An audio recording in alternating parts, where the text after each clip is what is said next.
Apresiasi untuk Polri.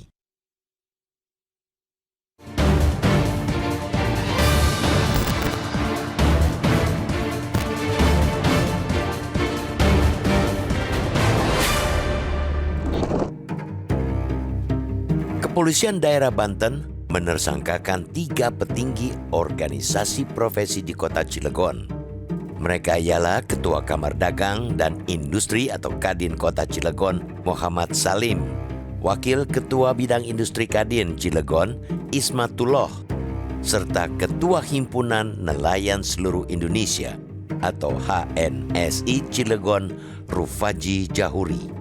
Mereka adalah orang-orang yang diduga meminta proyek senilai 5 triliun rupiah dari pembangunan pabrik milik PT Chandra Asri Alkali CAA, anak perusahaan dari Chandra Asri Group. Langkah kepolisian itu amat patut diapresiasi dan sangat perlu mendapatkan jempol.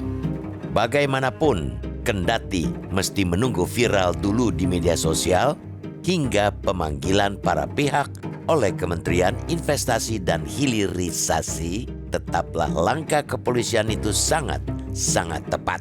Apalagi Wakil Menteri Investasi dan Hilirisasi Todo Tua Pasaribu mengaku telah diperintah oleh Presiden Prabowo untuk menyelesaikan kasus tersebut.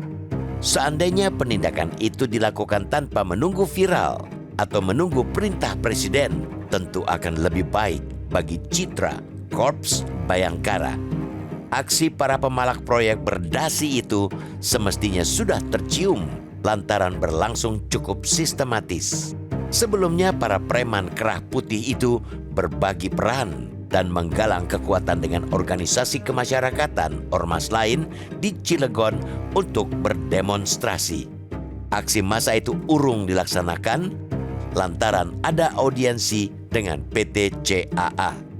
Tapi setidaknya polisi mulai bergerak dan menjadikan 3 ketua tersebut sebagai tersangka dalam hitungan hari sejak video itu beredar luas. Aksi memberantas premanisme termasuk yang ada di balik jas pengusaha sudah mulai terjadi. Itu menunjukkan komitmen kuat kepolisian untuk setidaknya membantu menciptakan iklim investasi yang sehat dan bebas dari intimidasi. Iklim investasi yang bebas dari orang-orang yang mengira bisa mendapatkan usaha bermodal suara menggelegar dan menggebrak meja memang sudah saatnya diwujudkan. Dan itu akan tersistematisasi jika aparat penegak hukum tidak ragu untuk bertindak. Negara khususnya kepolisian selaku aparat penegak hukum memang sudah sepatutnya menegakkan hukum setegak-tegaknya tanpa keraguan, tidak ada ketakutan. Jangan sampai ada unsur masyarakat, baik yang berjas maupun berseragam ormas, yang mereka kebal hukum, apalagi mampu melampaui hukum. Aksi pemerasan berkedok pengusaha hingga preman jalanan sudah sepatutnya tidak mendapatkan tempat. Bukan sekadar menyusahkan orang lain, aksi para preman itu jelas-jelas menciptakan ekonomi biaya tinggi.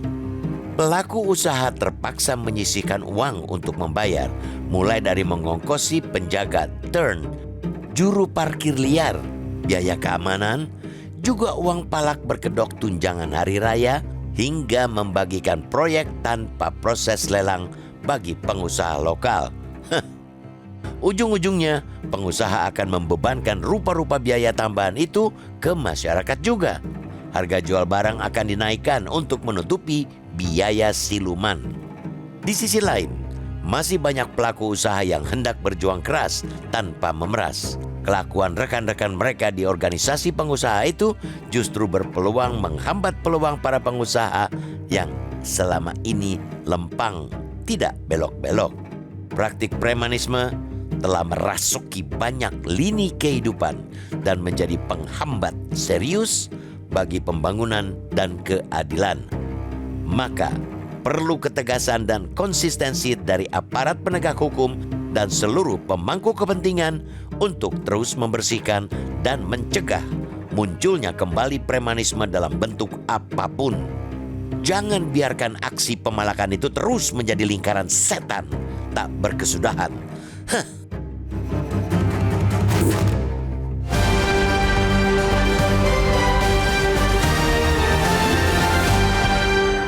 Jelajahi cara baru mendapatkan informasi. Download Metro TV Extend sekarang.